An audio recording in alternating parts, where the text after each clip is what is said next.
nggak pernah melihat sesuatu hal yang wow gitu, jadi mungkin dia nggak termotivasi dengan. Contoh, aku dulu punya cita-cita sih nggak sebesar itu. Mungkin aku hanya sekedar menari, gerak-gerak gitu, mukul-mukul. Tapi aku belum ada impian. Jadi dulu impianku cuma sekedar ya membagian orang tua aja, tapi belum tahu konteksnya itu gimana. Tapi semenjak aku terus keluar mendapat ada hal yang membuat aku tertarik untuk kuliah. Nah, disitulah aku memperdalaminya. Dari Kalau melihat tanggapanku bagus ya, program ini bagus, apalagi melihat ekspresi anak-anak itu begitu antusias gitu kan. Melihat anak-anak itu ketawa itu bahagia sekali sih. El, menurutmu bagaimana El? Kalau saya, karena saya senang sama anak-anak, yang pertama saya lihat itu, yang saya suka itu kepolosan anak-anak. Pertama yang seperti menjawab cita-cita tadi itu.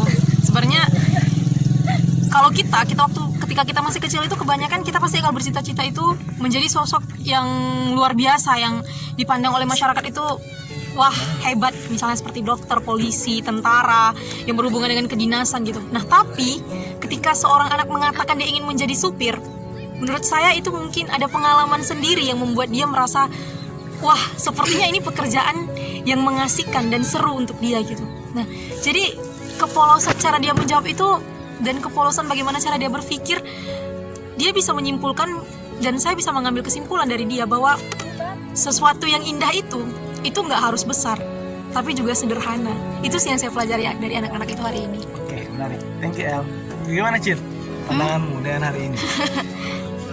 Ya sama sih kayak KL tadi awal kemarin saya itu memang bad mood kali Pak, cuma karena lihat anak-anak tuh ketawa jadi bawaannya ya udah ceria lagi.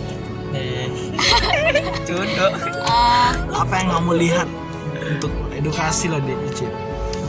Kayak tadi lah kami main musik kan, mereka karena mungkin mereka belum tahu apa yang kami mainkan gitu, jadi mereka kurang menghargai, masih ketawa ketiwi gitu.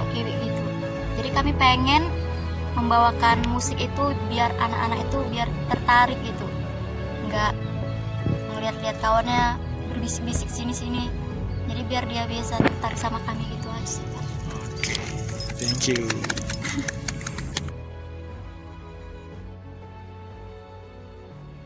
Hai, kembali lagi di RFTV, Rendina dan Fristo. kali ini kita akan membawakan konten-konten atau program-program terbaru kita yang pastinya yaitu dapur karakter. Langsung aja deh kita tanya ya kepada Uda Fristo, apa sih dapur karakter itu? Sebenarnya dapur karakter itu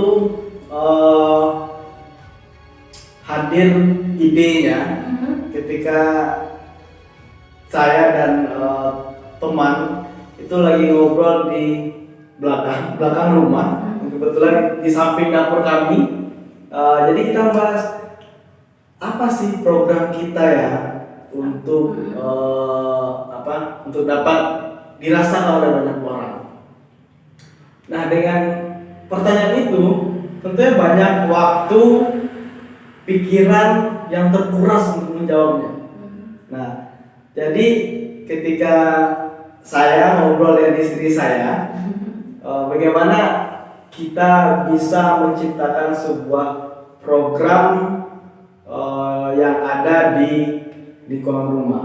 Ternyata istri saya merespon dengan baik dan kami memilih program itu adalah dapur karakter. Artinya dapur karakter itu tidak hanya saya dan istri saya, tapi ini dilakoni oleh beberapa teman-teman yang juga aktif sebagai mahasiswa dan kemarin kami sudah melakukan program awal untuk pengenalan dan itu dibantu oleh Andika, Citra, Elwida dan Esai. 4 orang ini sangat menginspirasi untuk anak-anak. Bagaimana mereka dengan karya seni bisa memberikan pemahaman kepada anak-anak. Nah, sehingga di sanalah saya mengukuhkan bahwasanya program ini harus dirawat dan bagaimana pengembangannya nanti akan kita lakukan. Terus nih, apa aja sih di program-program di dapur karakter itu? Ya, di sana ada pengembangan bakat. Nanti di setiap hari Sabtu. Jadi bagi teman-teman atau siapapun yang menonton ini boleh bergabung ke rumah itu jam 4 sore. 4 sore setelah sholat asar. Ya. Di sana ada pelatihan keterampilan bagaimana di sana menciptakan boneka dan itu menggunakan tangan, dan di sana kami memberikan pelatihan dengan mendongeng, tapi materi atau tema dari dongeng tersebut bersifat pendidikan dan bagaimana dengan materi itu memberikan edukasi pada adik-adik. Nah, di sana dan juga ada materi bermain musik. Nanti di sana bagaimana pelatih adik-adik itu dengan alat-alat musik seadanya, dan bagaimana alat-alat tersebut nantinya juga akan ada eksplorasi dengan alat-alat yang bisa sebagai sumber bunyi, bagaimana dia mampu menghadirkan nada dan tangan nadanya. Nah, itu akan dibantu oleh teman-teman. Sebenarnya siapa aja sih sasaran untuk program dapur karakter ini? Kalau sasaran tidak ada batasan, Iya. ya, tidak ada sebenarnya sasaran target yang sebenarnya. Tapi bagaimana program ini hanya mewadahi orang-orang yang ingin, ya, jika ada Bergabung, adik-adik, ya. jika ada adik-adik atau anak-anak yang bergabung di program ini, ya silakan. Dan kita Kalau menerima. kalau untuk rentang usia kira-kira dari umur berapa ke umur berapa? Ya. Kalau usia mungkin kelas berapa saja lah. Artinya jika dia TK, tapi kita bisa dan satu lagi usia itu juga yang akan menantang dari orang-orang yang datang yang ingin berbagi itu bagaimana dia mampu mentransfer pengetahuan skill mereka dengan anak-anak yang banyak rentang waktu usianya itu. Nah, untuk di lingkungan sekitar ini nih, apakah anak-anak itu minat atau antusiasnya tinggi gitu? Ya. Atau Dari kita lihat beberapa waktu yang lalu dan semenjak kita tinggal di rumah ini, anak-anak ini memiliki antusias yang sangat baik sebenarnya. Artinya mereka butuh orang-orang yang mengajak mereka belajar bersama, dan butuh orang-orang yang ingin mendengarkan mereka. Dan bahkan dari beberapa orang di lingkungan ini ada anak-anak itu sorenya membala, ya, dan sorenya juga mereka bagaimana membuat diri mereka kuat itu dengan ngamen dengan menggunakan kostum badut, dan itu membuat saya terenyuh ketika kita memiliki sesuatu, apa sih yang bisa kita berikan kepada mereka.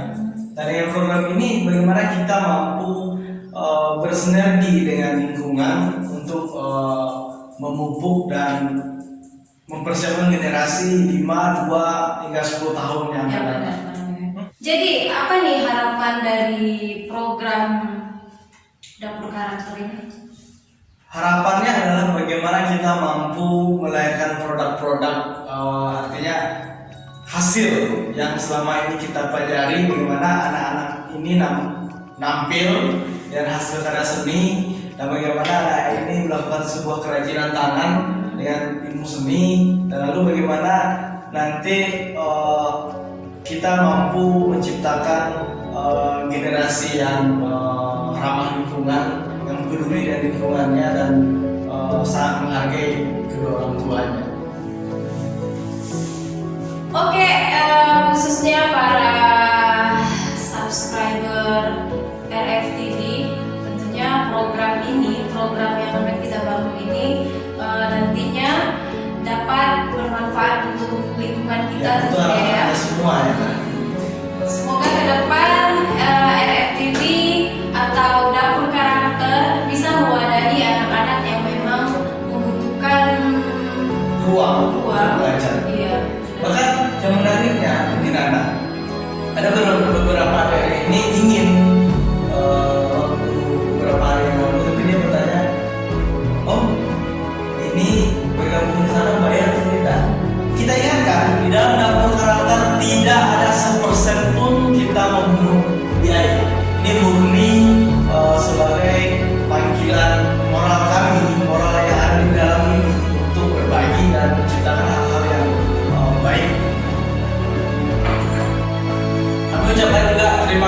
kepada subscriber kami yang telah mendukung ini, dan kami tunggu kritik dan saran yang sangat positif yang akan membantu channel ini untuk berkembang, dan tentunya kami akan membuka diri untuk menerima setiap masukan yang positif demi kebaikan kita semua.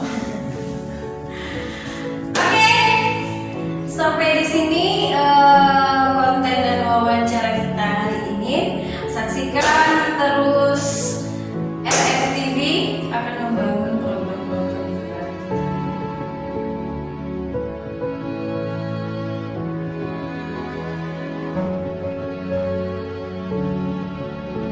Jangan pernah terganti